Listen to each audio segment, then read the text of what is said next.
Lucky Man. If he believed in luck, Ignacio would say that his brother was the luckiest person on earth. Even though they were raised by the same parents, their lives could not have been more different. If Ignacio had to sum up his life in one word, it would be sacrifice. He was born the oldest of 5 into a poor immigrant family. His parents escaped a desperate place, only to land in a land where they didn't speak the language. And even though his father was a skilled professional, not speaking English meant that his parents both had to take menial jobs just to afford sharing an apartment with his uncle and aunt and their family. 12-year-old Ignacio was still the oldest and therefore had to come right home after school every day to take care of the other 8 children till their parents got home from work. From his 10-year-old cousin Carolina down to his 4-year-old brother Ernesto, Ignacio did his best to keep everybody out of trouble for 3 or 4 hours every afternoon. That was, of course, on top of trying to learn English fast enough to catch up in a classroom where he had started so far behind.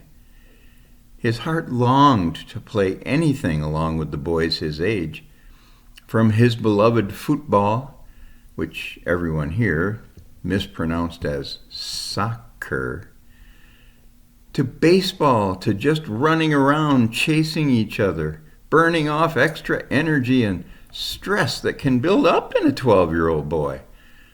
But no, all his energy was spoken for back at home every day.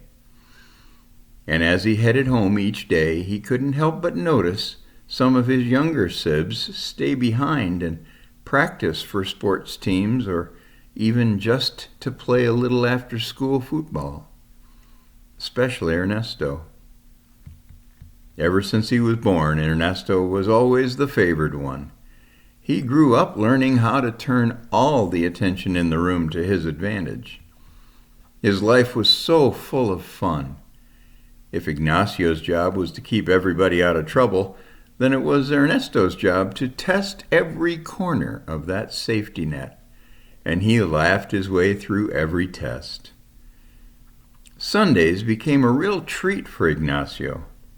He didn't have to be in charge all day, and he found himself free to learn more about Jesus in a language that relaxed his soul.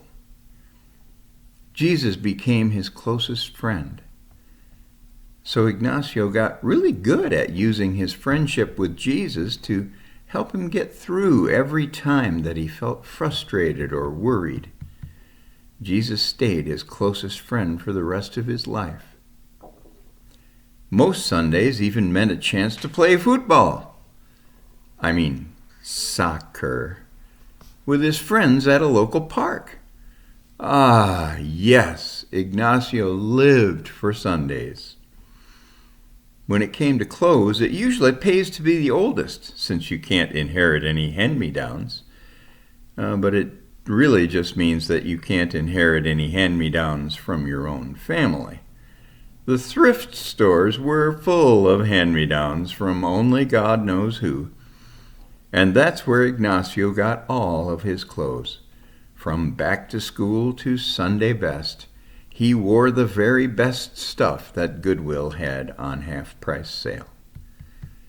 And yet, despite all the extra work and lack of fun, Ignacio grew up into a fine young man.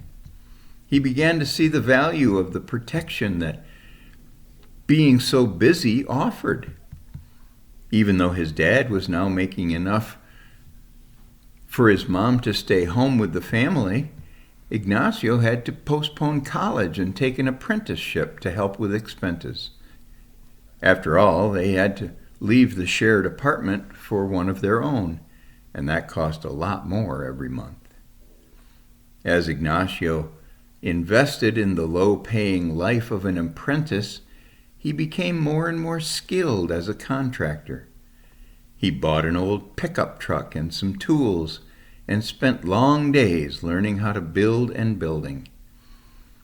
He didn't have time to date, and even if he did, he hadn't had a chance to meet anybody that he thought might want to go out with him. Ernesto, on the other hand, was very popular with the ladies. His good looks, skill on the soccer team, and his big personality all combined into a very active social life. Dad now had a business of his own, so he could afford taking afternoons off to watch his children on each of the sports teams that they were a part of. He especially made it a point to see every one of Ernesto's games. And though Ignacio no longer had to help with family finances, it was too late for him to enjoy any of the luxury of his dad's attention. He'd been out of school for 3 years and was engaged to one of Carolina's good friends. So he did find some time to date. And he had just moved out into his own apartment, conveniently leaving Ernesto with the most coveted possession in a large family, a room of his own. Well, this wasn't the first time Ignacio noticed how lucky his brother was. It was one of the biggest. And this moment was rapidly replaced by the moment his dad gave Ernesto a car. His dad had been helping more and more with transportation through the years after Ignacio had to pay for his own old pickup. And it culminated in being able to help completely when it was Ernesto's turn. Normally, Ignacio would get alone with Jesus and let his heart be healed from the poison of any jealousy. But this time his mind began to replay all the moments when Ernesto had benefited from his sacrifices. The laughing disobedience of a 4-year-old that was saying, "I don't have to listen to you." The fun of the playgrounds after school, the joy of school sports and the attention that came with it, the friendships, especially with girls, that led to becoming homecoming king as a junior, and now the car, hands down the luckiest person on earth. It was moments like these that drove Ignacio to his favorite complaining spot, at the end of his kitchen table. He'd sit and gently pound his fist on the table as he worked through the frustrations of watching his brother get blessed again, even though he never knew Jesus. Ernesto had given up on church and believing a long time ago, preferring to just hang out with his friends on Sundays. "Why, God? Why do you bless my brother so much, and yet make my life so hard? What have I ever done to deserve this?" And while God did not typically answer him during these pity parties, he did today. "Deserve what?" answered Jesus. "A life free from the penalty of sin? Parents who love you? Skills that you can use to bless others? A wife who loves you? Oh, and the children I have in mind for you? Or meeting all of your needs for your whole life? Which of these are you blaming me for?" demanded the Almighty. Wow, Ignacio breathed, actually enjoying this Job moment. His spirit had longed to be free from these secret jealous thoughts for years, but his mind refused to let them go. And now Yahweh himself showed up to do the heavy lifting.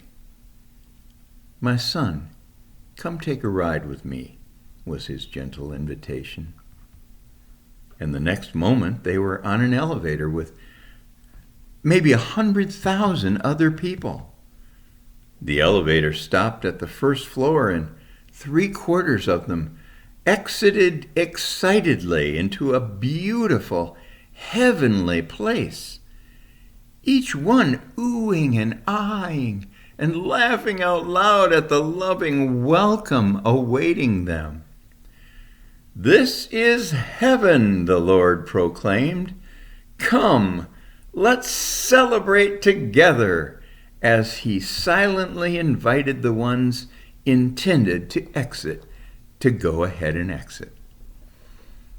He gently held Ignacio's shoulder to keep him from getting off. The doors then closed, and the sensation of rising was mixed with at least 2 right turns, where God leaned over and joked, "You can't go wrong when you're going right, right?" When the doors opened again, there was a real sense that this place was even more special.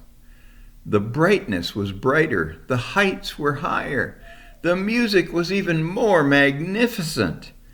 This is heaven for those who made important sacrifices for me.